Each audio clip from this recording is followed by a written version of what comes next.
Perkenalkan, nama saya Trialda, saya dari kelompok 4. Perkenalkan, saya Rizky Fatli dari kelompok 4. Perkenalkan, nama saya Maria Suti, saya dari kelompok 4. Perkenalkan, nama saya Emilia Suryanti dari kelompok 4. Perkenalkan, nama saya Mujahidah dari kelompok 4. Perkenalkan, saya Yohana Yohani dari kelompok 4. Kami dari kelompok 4 akan mempresentasikan perencanaan mengajar. Apa itu perencanaan pembelajaran? Perencanaan pembelajaran adalah proses pengambilan keputusan hasil berpikir secara rasional tentang sasaran dan tujuan pembelajaran tertentu, yaitu perubahan tingkah laku serta rangkaian kegiatan yang harus dilakukan. Sebagai upaya pencapaian tujuan tersebut, memanfaatkan segala potensi dan sumber belajar yang ada.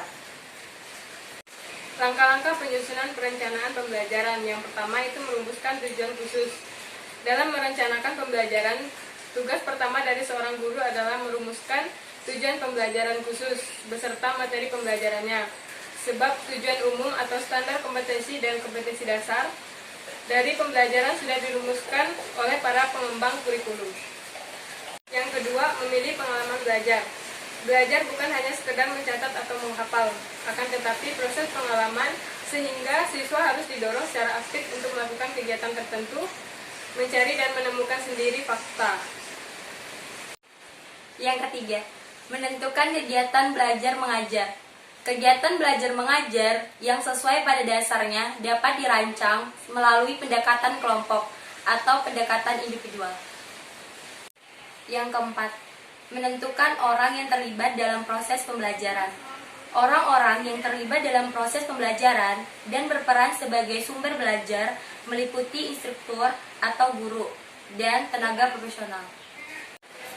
Kita masuk ke yang kelima, memilih bahan dan alat. Di mana dalam penentuan bahan dan alat, kita akan mempertimbangkan beberapa hal sebagai berikut. Yang pertama, keragaman kemampuan intelektual siswa. Yang kedua, jumlah dan keragaman tujuan pembelajaran khusus yang harus dicapai siswa. Yang ketiga, tipe-tipe media yang diproduksi dan digunakan secara khusus. Yang keempat, berbagai alternatif berpengalaman belajar untuk mencapai tujuan pembelajaran. Yang kelima, bahan dan alat yang dapat dimanfaatkan. Dan yang keenam, fasilitas fisik yang tersedia. Baik, yang selanjutnya itu karakteristik yang diungkapkan oleh Richard Winter tahun 1996, yaitu yang pertama ada kritik refleksi, yang kedua ada kritik dialektis, yang ketiga ada kolaboratif, yang keempat ada risiko, yang kelima ada susunan jamak, dan yang keenam ada internalisasi teori dan praktik. Kelas selanjutnya yang ketujuh yaitu perencanaan, evaluasi, dan pengembangan. Prosedur evaluasi merupakan faktor penting dalam perencanaan pembelajaran sebab dengan evaluasi akan dapat dilihat keberhasilan pengelolaan pembelajaran dan keberhasilan siswa mencapai tujuan pembelajaran. Selanjutnya kami akan menjelaskan materi yang kedua, yaitu penelitian tindakan kelas. Menurut John Eliot, mendefinisikan penelitian tindakan kelas adalah sebuah kajian mengenai suatu permasalahan sosial yang dilakukan untuk meningkatkan unsur tindakan di dalamnya, yang dimana semua prosesnya berpengaruh dan diperlukan sebagai bahan evaluasi untuk berkembang ke arah profesional. Beberapa syarat penelitian tindakan kelas yaitu: yang pertama, judul penelitian tindakan kelas harus berisikan penelitian tindakan kelas. Yang kedua, penelitian dilakukan di kelas tempat guru mengajar.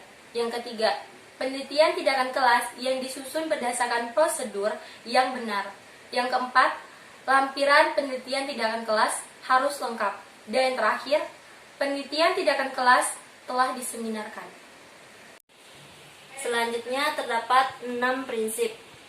Prinsip pertama, tugas dosen dan guru yang utama adalah menyelenggarakan pembelajaran yang baik dan berkualitas. Prinsip kedua, meneliti merupakan bagian integral dari pembelajaran yang tidak menuntut kekhususan waktu maupun metode pengumpulan data. Prinsip ketiga, kegiatan meneliti merupakan bagian integral dari pembelajaran yang harus diselenggarakan dengan tetap bersandar pada alur dan kaidah ilmiah. Prinsip keempat, masalah yang Masalah yang ditangani adalah masalah-masalah pembelajaran yang real, merisaukan, tanggung jawab profesional dan komitmen terhadap memperoleh mutu pembelajaran. Prinsip kelima, konsistensi sikap dan kepedulian dalam memperbaiki dan meningkatkan kualitas pembelajaran yang sangat diperlukan. Prinsip keenam, cakupan permasalahan penelitian tindakan tidak seharusnya dibatasi pada masalah pembelajaran di ruang kuliah, tetapi dapat diperluas pada tataran di luar ruang kuliah, misalnya tataran sistem atau lembaga. Baik, kemudian ada siklus penelitian tindakan kelas. Ada 4 siklus. Yang pertama itu ada perencanaan atau planning. Yang kedua ada pelaksanaan atau action. Yang ketiga ada observasi atau observation. Yang keempat ada refleksi atau reflection. Baiklah, kita masuk ke dalam penelitian kolaboratif, di mana terdapat kelebihannya, seperti yang dikatakan Brand sebagai berikut, bahwa proses penelitian kolaboratif memperkuat kesempatan bagi hasil penelitian tentang praktik pendidikan untuk diumpan balikan ke sistem pendidikan dengan cara yang lebih substansial dan kritis. Kelemahan terbesar penelitian tindakan kelas kolaboratif terkait dengan sulitnya mencapai keharmonisan kerjasama antar orang-orang yang berlatar belakang yang berbeda. Baiklah, sekian hasil presentasi dari kelompok kami. Atas perhatiannya kami ucapkan terima kasih.